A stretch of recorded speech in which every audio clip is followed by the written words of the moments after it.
မင်္ဂလာပါတရုတ်ရိုးကနိုဝင်ဘာနှစ်မှကြားနှစ်သို့ကူးပြောင်းမဲ့2022ခုနှစ်တရုတ်နှစ်သစ်ကူးအခါသမယမှာမြန်မာနိုင်ငံကိုစားနန်နင်းမြို့မှမြန်မာကောင်စစ်ဝန်ချုပ်ကျွန်တော်အနေနဲ့နှစ်သစ်ကူးဆုမွန်ကောင်းတောင်းခွင့်ရတဲ့အတွက်ဝမ်းသာဂုဏ်ယူပါကြောင်းဥစွာပြောကြားလိုပါတယ်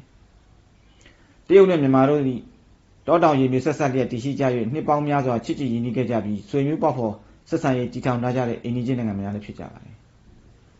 2009ခုနှစ်မှာနန်နင်းမြို့မှာမြန်မာကောင်စစ်ဝန်ချုပ်ရုံးဖွင့်လှစ်ခဲ့ချိန်မှစ၍ယခုထိမြန်မာနဲ့ကွာရှီအကြားချစ်ကြည်ရင်းနှီးမှုပုံမတိုးတက်လာခဲ့ပြီးနယ်ပယ်အသီးသီးမှာပူးပေါင်းဆောင်ရွက်မှုများဆောင်ရွက်နိုင်ခဲ့ကအောင်မြင်မှုအတိအပွင့်ရလဒ်များကိုရရှိခဲ့ပါတယ်ကွာရှီဒေသမှာလည်းလွန်ခဲ့တဲ့နှစ်များအတွင်းသိသာထင်ရှားတဲ့စီးပွားရေးနဲ့လူမှုရေးဖွံ့ဖြိုးတိုးတက်မှုများရရှိခဲ့တဲ့အပေါ်ဂုဏ်ယူဝမ်းမြောက်ပါကြောင်းပြောကြားလိုပါတယ်ကွာရှီဒေသဟာအာဆီယံနိုင်ငံများနဲ့ကုန်းလမ်းရောရေလမ်းမှာချိတ်ဆက်ထားတဲ့တရုတ်နိုင်ငံရဲ့တစ်ခုတည်းသောပြည်နယ်တစ်ခုဖြစ်တဲ့အတွက်အာဆီယံနဲ့တရုတ်ကြားအဓိကဝင်ပေါက်တစ်ခုလို့ဆိုနိုင်ပါတယ်။ဒါ့အပြင်ကွာရှီဟာရန်ကုန်နဲ့ပိုးလမ်းမစီမံကိန်းမှာအရေးပါတဲ့ဒေသတစ်ခုလည်းဖြစ်ပါတယ်။ဒါတင်သာမကရန်ကုန်နဲ့ပိုးလမ်းမနိုင်ငံများကိုပါချိတ်ဆက်နိုင်တဲ့2019ခုနှစ်မှာစတင်ခဲ့တဲ့အနောက်ဘက်နိုင်ငံတကာကုန်းလမ်းရေလမ်းကုန်သွယ်ရေးစင်ကြံတဲ့မှာပေပုပင်လယ်ကွေ့စိတ်ကမ်းတည်ရှိတဲ့ကွမ်ရှီကအချက်အချာကျတဲ့နေရာတစ်ခုလည်းဖြစ်ပါတယ်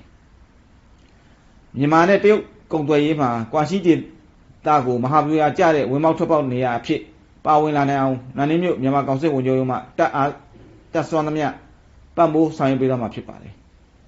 2022ခုနှစ်ဇန်နဝါရီလ1ရက်နေ့မှာစတင်ပြီးတော့ RCEP အသက်ဝင်လာတာနဲ့အတူ RCEP မှာဆောင်ကျင်းပေးလာမဲ့ကုန်သွယ်မှုရင်းနှီးမြှုပ်နှံမှုဆိုင်ရာအခွင့်အလမ်းများနဲ့အားသာချက်များကိုအမိအရဆုပ်ကိုင်နိုင်ပြီးကွမ်ရှီနဲ့မြန်မာကြားနှစ်ဖက်အကျိုးရှိတဲ့ဖွံ့ဖြိုးတိုးတက်မှုကိုမြင့်တင်ဆောင်ရွက်နိုင်ဖို့မျှော်လင့်ပါတယ်ကျွန်တော်အနေနဲ့တရုတ်နိုင်ငံမှာမိတ်ဆွေများမြန်မာနိုင်ငံမှာမိတ်ဆွေများနှစ်တကူအခါသမယမှာစီးပွားလလဘတိုးတက်ကြပြီးကျန်းမာရှင်လန်းကြပါစေ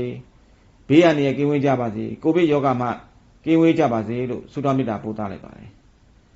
ဆက်လက်ပြီးတရုတ်မြန်မာချစ်ကြည်ရေးလွတ်ရှိပါစေရန်နဲ့တရုတ်ကွမ်ရှီနဲ့မြန်မာကြားကွမ်ရှီနဲ့မြန်မာကောင်စစ်ဝန်ချုပ်ရုံးကြားချစ်ကြည်ရေးတိုးတက်၍စီးပွားရေးပူးပေါင်းဆောင်ရွက်မှုများပုံမလှုပ်ဆောင်နိုင်ပြီးပုံမဖွံ့ဖြိုးတိုးတက်တဲ့အေးတူမှုများအတိုင်းဝိုင်းကိုလျင်မြန်စွာတည်ထောင်နိုင်ကြပါစေကြောင်းဆုမွန်ကောင်းတောင်းလိုက်ပါတယ်။胡年新年快乐，恭喜发财，谢谢。